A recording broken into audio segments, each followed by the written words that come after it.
Ik ben hier in Nijelamer. Dit is een prachtige plek met een cubistisch ijshokje.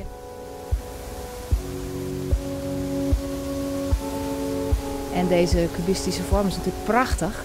Dus het is een hele verstilde vorm geworden in het landschap, wat ik zo mooi vind.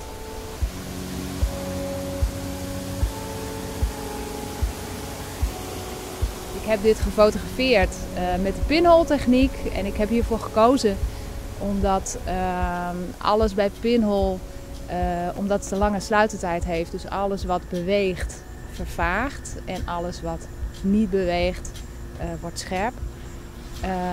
En daarom is juist deze plek krijgt een hele mooie vorm in het landschap.